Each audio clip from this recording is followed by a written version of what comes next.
Kali Linux est la distribution Linux open source la plus connue pour travailler dans la cybersécurité. Aujourd'hui, on va voir comment on l'installe sur un environnement virtualisé. Cet environnement virtualisé va s'appuyer sur l'outil VirtualBox. On peut également s'appuyer sur d'autres outils très connus comme VMware. Donc, en prérequis pour l'installation de Kali Linux, on va devoir installer un de ces environnements-là. Et donc moi aujourd'hui, je vais m'appuyer sur VirtualBox. Je vous mettrai le lien en description. Avant que l'on commence concrètement la vidéo, je tiens à remercier les dernières personnes qui se sont abonnées à la chaîne. Merci à vous. Donc aujourd'hui, l'objectif est d'installer Kali Linux directement sur un environnement virtualisé, donc ici directement sur VirtualBox. Pour cela, on va devoir se rendre sur le site de Kali Linux, dans la partie Download, et d'ailleurs, on va devoir récupérer une image ISO. Donc là, on voit que sur le site de Kali Linux, on peut avoir énormément de choix d'installation.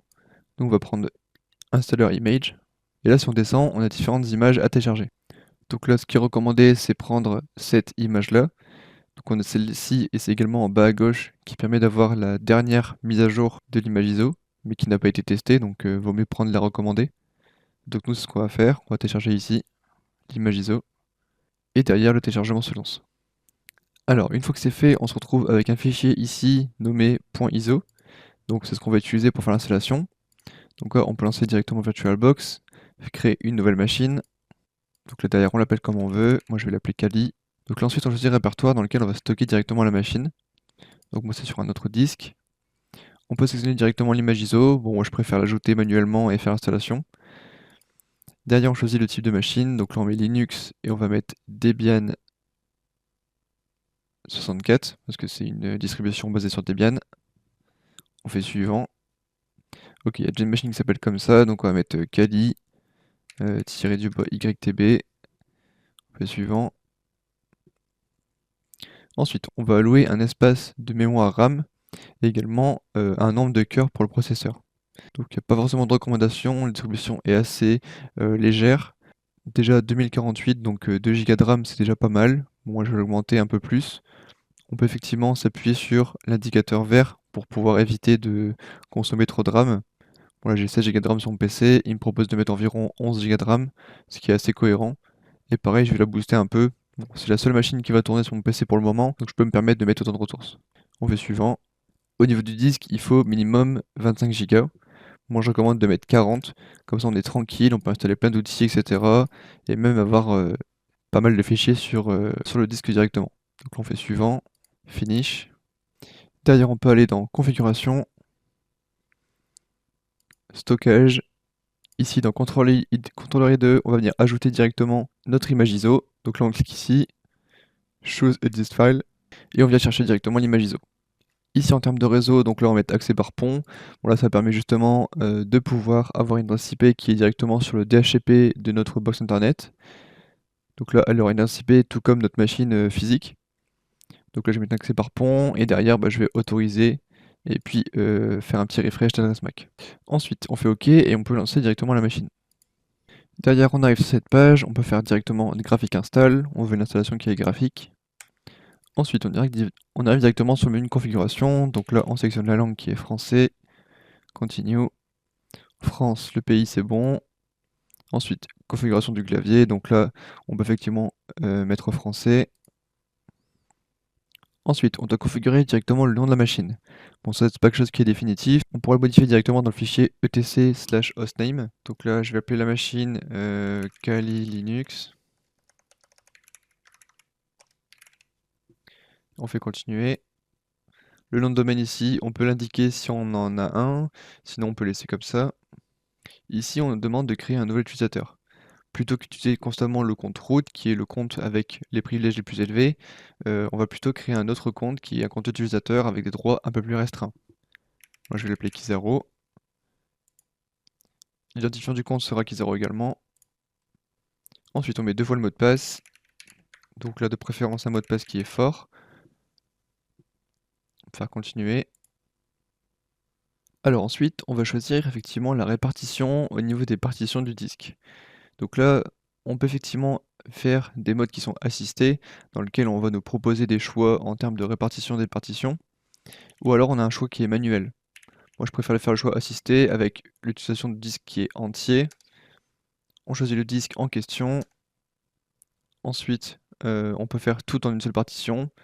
c'est plutôt recommandé, ou alors ils proposent d'autres partitions avec des slash home séparés, ou alors des partitions séparées pour le home, var et tmp. Donc moi je fais une installation qui est très simple, en toute une seule partition. Et ensuite on peut terminer le partitionnement et appliquer les changements. On sélectionne oui pour appliquer les changements sur le disque. Donc à chaque fois on fait rentrer pour valider.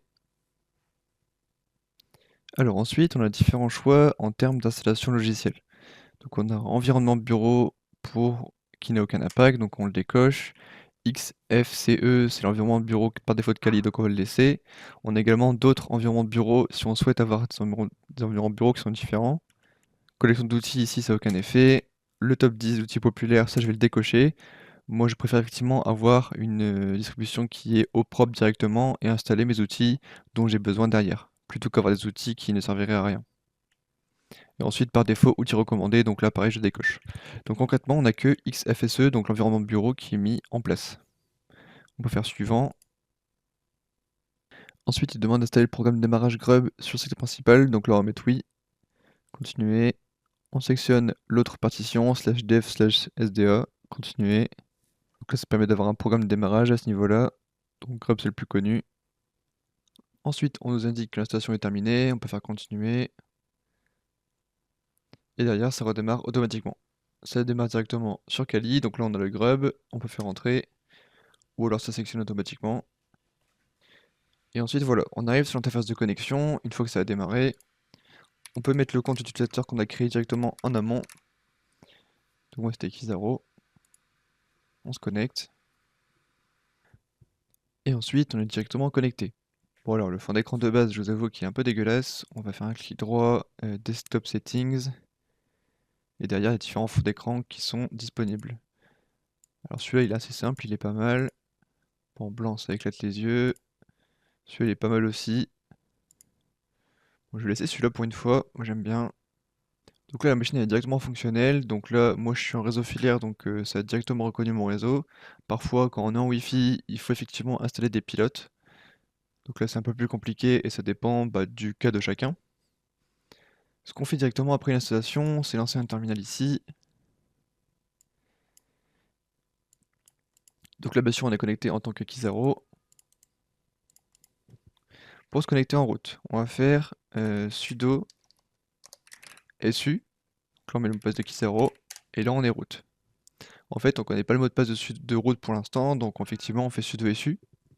Derrière on va modifier le mot de passe de l'utilisateur route pour le connaître directement en faisant passe wd. Donc là on peut mettre le nouveau mot de passe directement, il a bien été mis à jour. Donc là il faut juste taper 2 fois le mot de passe et puis c'est tout bon. Derrière on peut faire exit, donc on est connecté en tant que Kizaro, on fait su route pour changer d'utilisateur. Maintenant qu'on connaît le mot de passe, on peut l'écrire et on peut se connecter en tant que route. Donc pour les opérations classiques d'utilisation régulière, on utilise Kizaro, et pour tout ce qui est action en privilège, on utilise route.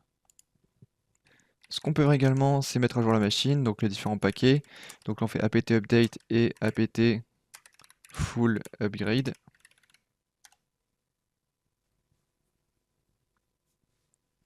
Donc là on peut faire yes avec un Y. Voilà, une fois que c'est fait, notre machine est bien à jour. Donc maintenant on peut installer effectivement les différents packages, les différents outils dont on aurait besoin pour un fonctionnement normal. D'ailleurs, j'ai déjà fait une vidéo sur le sujet pour installer différents outils, ce qui est vraiment important sur Kali Linux, donc n'hésitez pas à aller voir la vidéo.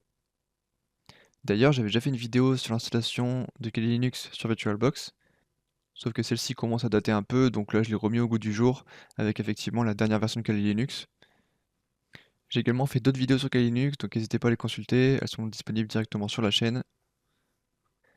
Merci d'avoir regardé la vidéo jusqu'à la fin, j'espère qu'elle vous aura plu. Si c'est le cas, n'hésitez pas à liker la vidéo et à vous abonner à la chaîne. N'hésitez pas à donner vos impressions en commentaire. Et moi je vous dis ciao ciao pour de prochaines vidéos. Salut!